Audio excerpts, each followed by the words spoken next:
Chinese Russian Invasion Audiobook Part 2 and 3. In the mountains of Montana, outside the town of Derby, situated along State Highway 93, it was already fairly cold for early October. This due to the elevation as much as recent trends with the weather as of lately. Bill Glass was enjoying the night of the 3rd while sitting outdoors on his porch, wearing a heavy coat. He sat there, sipping his beer, chain smoking on his cigarettes, for himself, a sort of personal celebration of his earlier achievement of taking down another 8-point buck. He had planned to support the business of a friend by taking it into town the next day to have it processed into sausages. Indeed, nothing like the good life of Montana. Being able to enjoy seemingly endless fishing and hunting opportunities, only then to celebrate virtual food independence by knocking back cold beverages and enjoying tobacco products. Bill was most satisfied, staring at the starlit, clear skies. Although for the time being blissfully unaware, in a mere matter of hours, Bill would awaken to a land forever changed, even before the sun arose the next day. Not that he even knew it, but Trojan horse shock armies in the area, of foreign invasion forces, as well as external component forces moving south from Canada, would forever shatter his world, among approximately 340 million others' worlds, as an evil, diabolical plan in the works for many decades was about to be set into motion. In the state line region alone sat Trojan forces of the Russian 49th Combined Arms Army in neighboring Idaho to the west. This huge formation of some 55,000 personnel was only one tiny part of it. Barely to the north and northwest sat another 32,000 troops of a paramilitary unit from the Chinese National Militia of its 75th Militia Corps. Essentially, China's paramilitary equivalent of a National Guard type of force, called the National Militia, in quotes.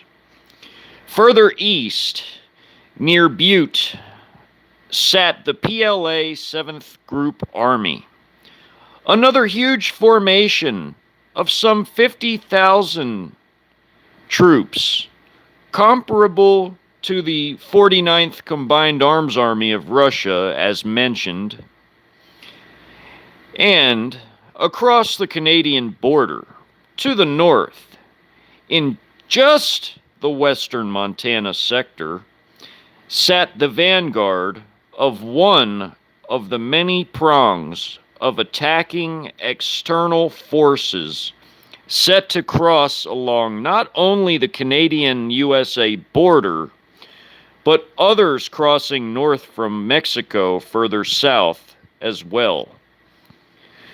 Of just the western Montana prong alone, some 320,000 troops were set to sweep south to aid the Trojans, as well as driving in deep to meet other externals moving north, near the middle of the USA, as units peeled off and fanned out to aid Trojans that were in every corner of the land already, doing much of the heavy lifting.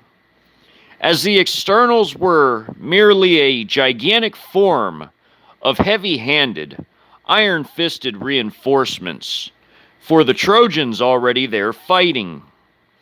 This was hybrid warfare in all its potent might, not to exclude its intended lightning-fast speed as well. Bill began to nod as 11 p.m. on the 3rd had struck. Time to take my ass to bed. Want to be at the shop as soon as they open at 9, he thought to himself. Though comfortable, he got up out of his porch recliner chair and went inside and went to his room to go to bed. It didn't take Bill very long at all to drift away to sleep. It was around 11:40 p.m. when he finally dozed off. 20 minutes later, the power went out. But Bill was in such a deep sleep by then, he hadn't really noticed. In the large town of Butte, many miles from the Derby area, Sally and Joseph Raines were in bed, sleeping soundly, having had gone to bed earlier at about 10 p.m. on the 3rd. They too hadn't a clue that their peace was to soon be shattered. Their community being on the very edge of the 7th Group Army's initial AO, wherein some of its numerous subunits sat preparing within their jumping-off points. CCP properties outside of, with even a few within the actual town itself. Within the scope of the invasion plans themselves, Butte itself was a strategically viable, important road junction that the securing thereof was to be vital in the rapid advance of externals moving south of the western Montana prong. Smaller elements from the massive 7th Group Army then to be relieved by another Trojan unit's subordinate elements, namely the 75th Militia Corps, were to hold it for and manage key logistical points there for the southbound externals to refuel, also to rearm and even receive more food and water if needed, and potentially any maintenance services for vehicles as required. As they slept away and the time struck midnight, it occurred. The power went out. However, in this particular area, unlike higher up in the mountains, it went out with a twist. Babe, what? Joseph snapped in a sort of half-asleep, gruff voice of annoyance at having had been shaken out of a deep sleep. My love, will you please go check the circuit breaker? The power went out, and I'm starting to get cold, Sally said, matter-of-factly to Joseph. Can't you just get under the blankets? I can do it when I get up in the morning before I go to work. You know I gotta get up in the morning, replied Joseph, as he grabbed his phone to check the charge on it and the time, as the power had been out, of course. Upon doing so, he blinked a few times in astonishment. Sitting before him was a phone with a screen depicting no apps, no internet, with only the time, with some sort of an odd error message of some sort. The hell is this shit about? Snapped Joseph, in even more annoyance with the now tandem development of a now worthless phone as well as no power. Hold on, baby. I'll be right back, Joseph said now, less directing his irritation at his wife and more at the developing situation at hand. As he glanced out the bedroom window at a pitch black town, only a myriad of stars now lit the sky. It was only 20 minutes past midnight, and as soon as he walked outside, he could hear and see some of the neighbors sounding confused, including by their muffled voices at a slight distance from himself. It was only a few more minutes once he went outdoors that he heard noises, distant at first, that grew louder by the second. Metallic sounding screeches growing into roars overhead, jet aircraft, and copious amounts of them flying together. Joseph wondered if some sort of, perhaps, disaster occurred, and that they called in the military. But it wasn't the USA military, as he was very soon to discover. Now he heard shooting close by. Automatic weapons. Shortly thereafter, distant, very loud blasts reverberating from far away also.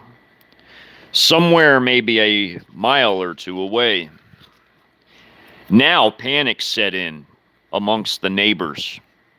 Many cranked up cars, which still worked, as a cyber, not an EMP attack, had occurred in actuality. Vehicles began to move up and down the street as scared people grabbed firearms and food and water, often hastily tossed into plastic bags, and tried to flee in their vehicles. Many within Butte had cabins or other lots and properties off in the mountains in the area. No doubt where many had intended on fleeing. Sally, grab my hunting rifle. 8 boxes of ammo. After you throw on clothes, he yelled into the house as he ran inside. Already dressed, she screamed fearfully, as blasts and rumbles, as well as machine gun fire, grew only menacingly louder as the frozen, peaceful night of the 3rd of October had already given way to the sheer hell that was now the 4th. Joseph now functioned on autopilot, a residual effect long ago from his training in the Marine Corps. He never seen combat as part of a support element of the Marines, but nonetheless had enough muscle memory from training to recognize the sheer gravity of such a situation. He grabbed his AKM rifle, an old olive green ammo can filled with rounds, his Glock 40, which was his Glock 22, as well as his go bag he had for emergencies. Sally ran out with the 30-06 rifle with 8 boxes of ammo that went with it.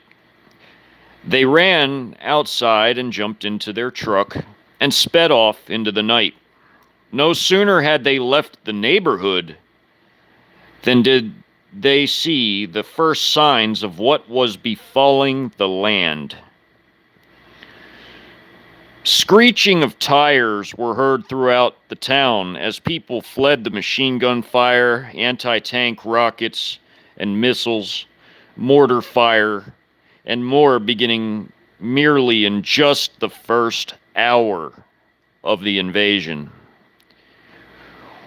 Within the 2 CCP starting points of the CCP properties that sat within the actual town proper itself were one logistical battalion of the 3rd Support Brigade of the 7th Group Army of the PLA, whose greater AO of the 7th Group Army, a big swathe of territory.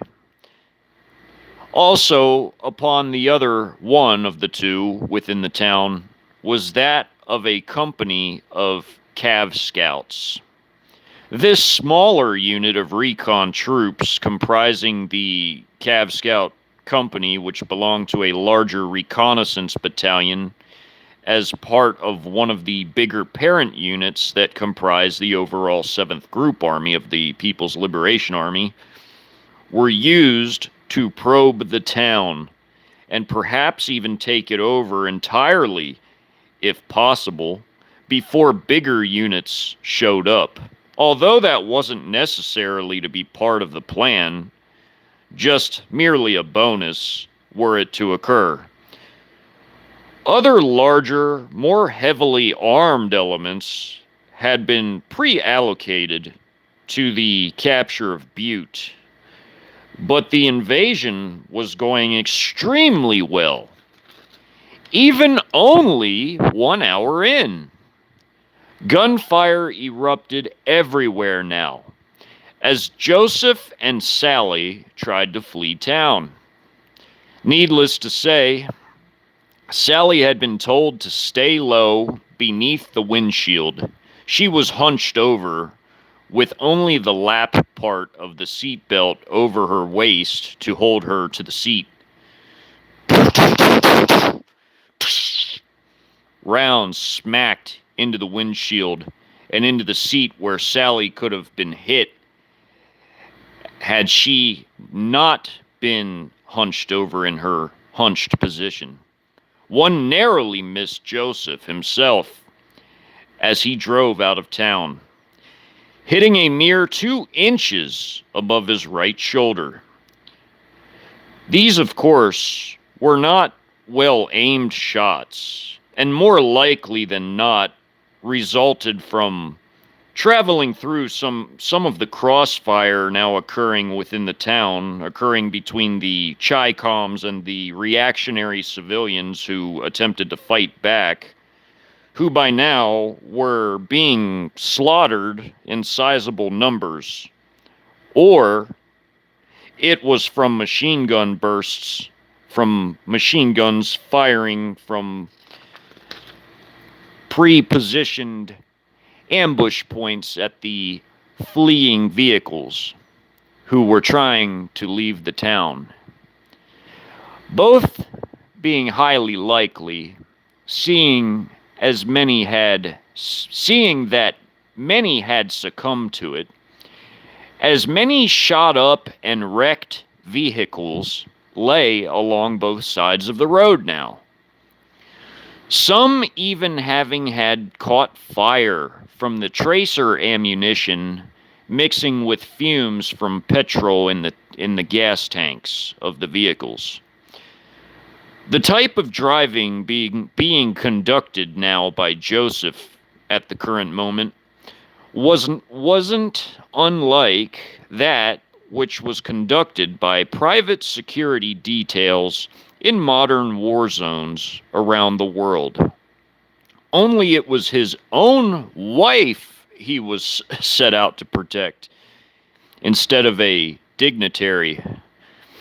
He turned onto a much less traveled dirt road upon exiting town, which for his part was very wise, considering that by the time they egressed the town, heavier units had taken to the paved roads, as well as the units within Butte itself, just beginning to attempt to now seal off all major exits from the town itself, while awaiting their more potent, bigger forces of their comrades in the area to show up to sweep the whole town, to secure it as much as was required prior to the arrival of the external forces, who by about 1 hour into the invasion had pushed many miles deep into the USA along their invasion routes respectively,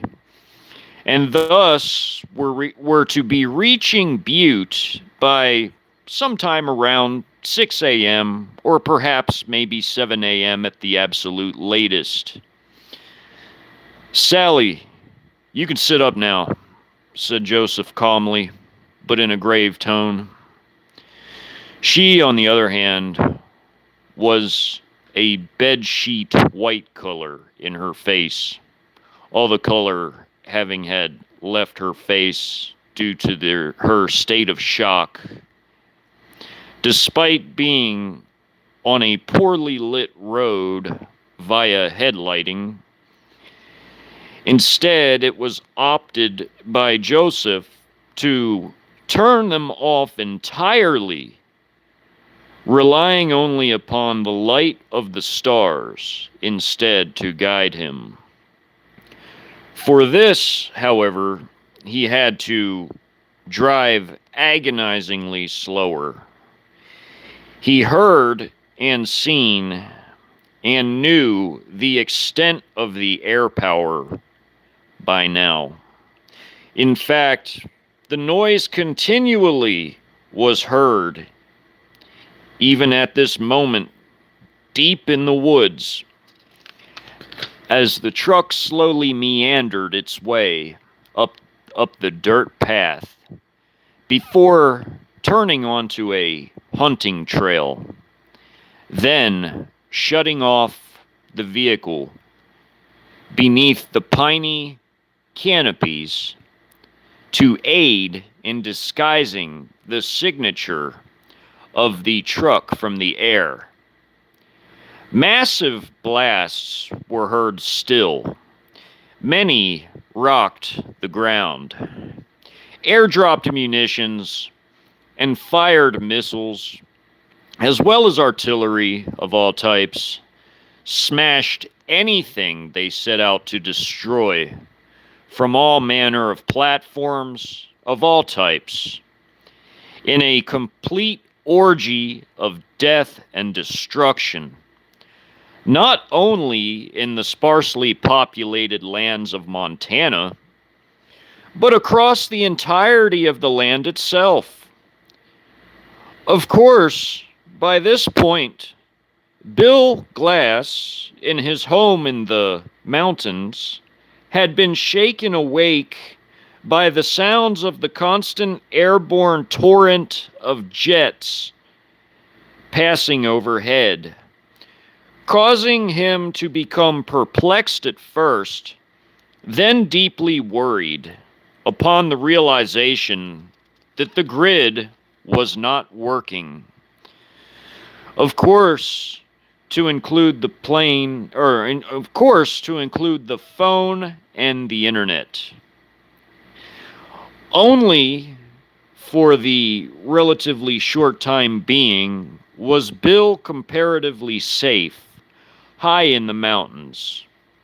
However, this wasn't to last, as developments occurred in nearby neighboring Idaho that would bring bad tidings his direction, namely refugees fleeing in utter terror his direction, bumbling or even yelling about seeing Russian troops there, as well as people from close by Derby doing similar, as it related to the Chi-Coms and seeing them. As the hours wore on, the artillery and airdropped and fired munitions would only grow more intense, which by 2 a.m. was to now include Club K salvos being fired off intermittently as well from all corners of the land itself. This tiny, specific dilemma itself occurring for the next 10 hours, yet another thing being tossed in with all the rest of it all, which would go on in earnest for a total of some 4 days in totality of the 96-hour invasion phase of operations, before occupation operations were to commence in earnest in their stead, in their place. Much of the heaviest fighting, however, would last only 2 days, by which time the last 2 days of the 96 hours would consist of mopping up pockets of resistance throughout the land.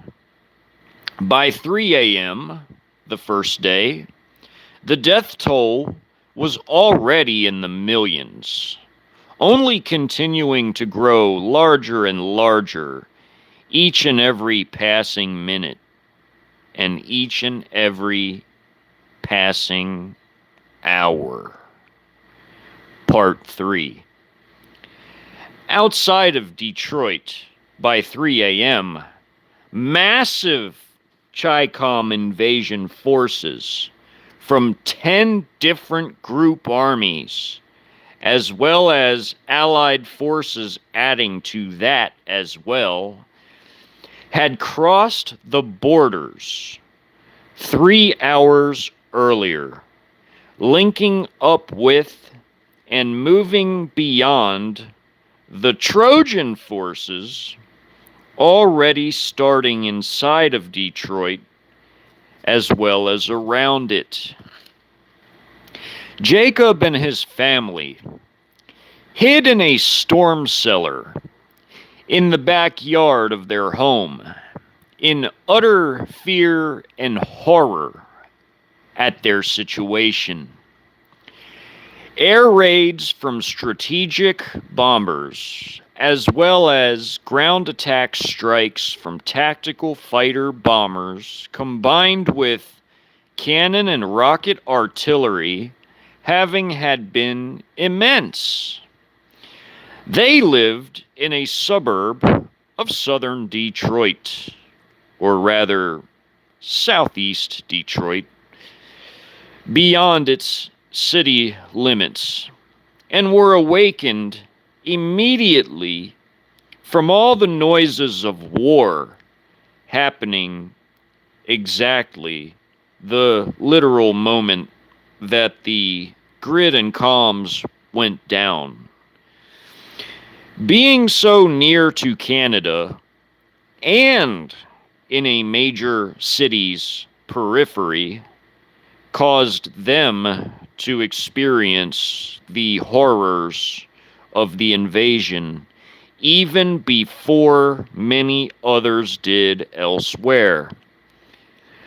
As soon as midnight, and officially the 4th of October had arrived, many other parts did at midnight, 0 hour of it all, but namely border areas, big and medium cities first, coupled with certain installations and most vital infrastructures most immediately at midnight, experience combat. The sounds shaking the ground non-stop were so immensely loud and rattling, no one could speak to or hear one another, even if they had wanted to.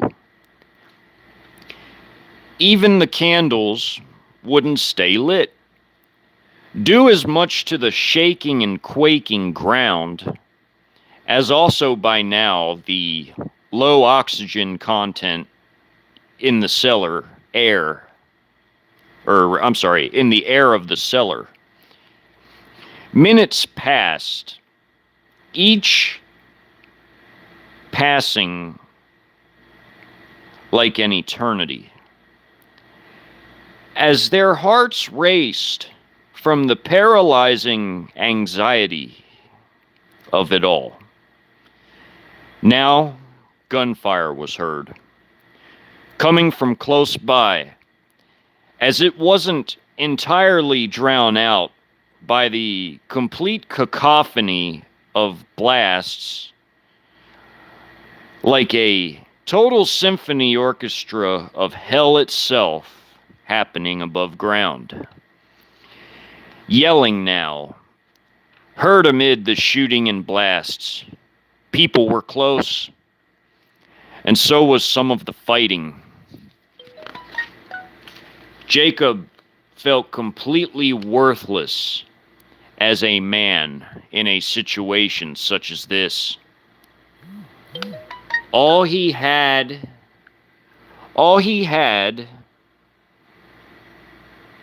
was a baseball bat to defend his family with.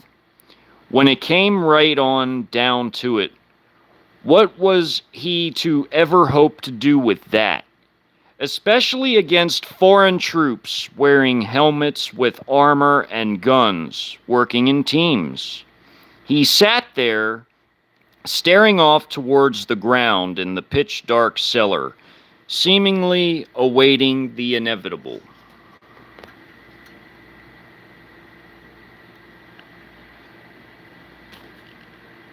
He wasn't sure how much time had passed when the storm doors opened finally. "You all right? Come on! GTFO! They're headed this way now!" screamed a National Guardsman of the Michigan Guard as he looked around frantically, then back at them before yelling, "Let's go! Now!" They all obeyed, emerging from their former holdout, emerging to see their whole entire neighborhood annihilated. Nothing left but rubble strewn about, with areas on fire sprinkled about it. They stopped the barrage. Hold on. They stopped the barrage. "That means they're coming now. We gotta move!" yelled the guardsman. As the gunfire was getting closer and louder now still. "Found more survivors!" He then yelled back at a group taking cover behind rubble, bricks, and wood piles that were their family home a mere several hours earlier. "We're collecting refugees to evacuate. We're attempting to try to fall back to some sort of established front lines," stated the guardsman loudly over the gunfire, as he accompanied Jacob's family over to the rubble to take cover, before plotting where to next move for better cover. Little did this group of Michigan Guard know that a new doctrine of war had been foisted upon them with this invasion, wherein there would be no such thing as established front lines by which safe areas existed behind, by which industries and people could be safe. Less than a mere short 4 hours into the entire invasion, the extent of what was even occurring, as in its scope and scale, wasn't fully even realized or understood by average Americans throughout all of America by this point. As the full reality of everything happening had been lost upon most people. Most had figured it wasn't everywhere, when in fact it was due to the Trojans beginning in every corner of America upon CCP properties strategically purchased many years before that this was in fact everywhere.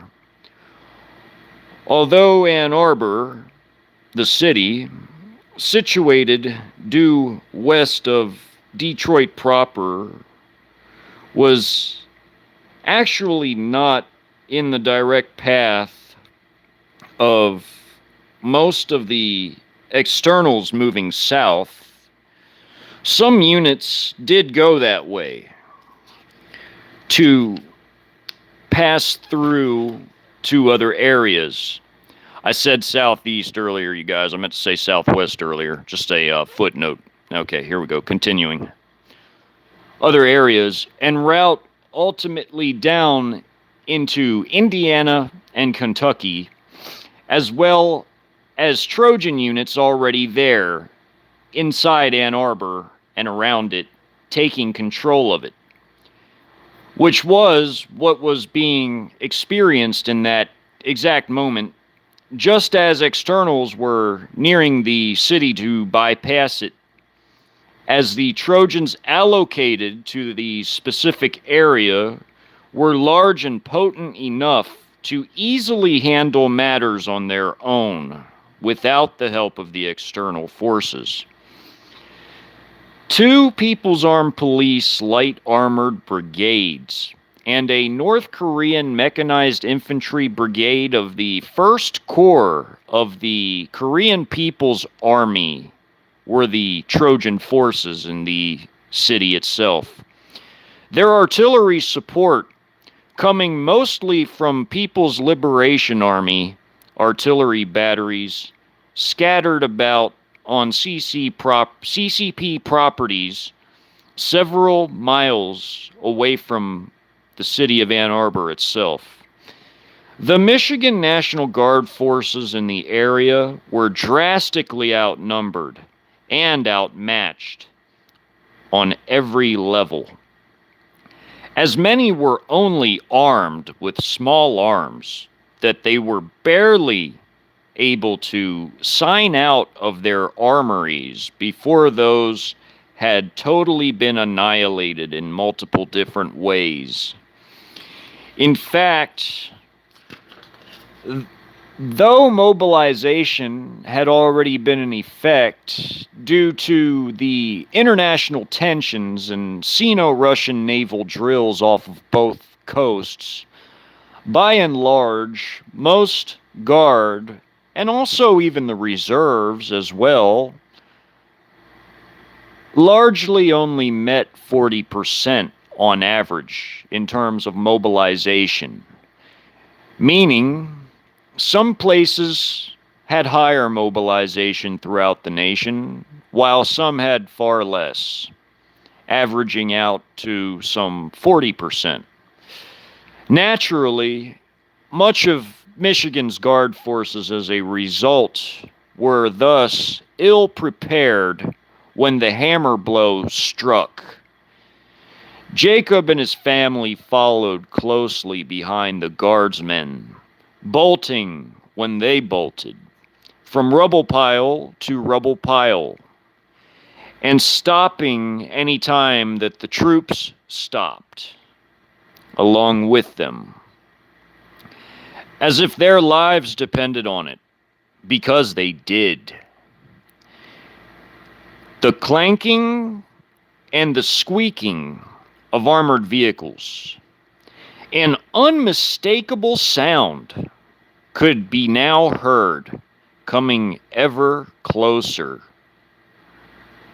as did gunfire and small blasts of grenades or anti-tank missiles or anti-tank rockets, such as rocket-propelled grenade varieties, and an occasional mortar impact here and there as well. Groups of Americans in pockets were being systematically engaged and destroyed, as the group of guardsmen with the civilians they had rescued tried desperately to stay ahead of it all. I will continue with the rest of my story starting again on part 4 for another several part video done as a live. Going to really quickly check to see who all is here. And I'm going to get off so that I can go ahead and put these into a playlist.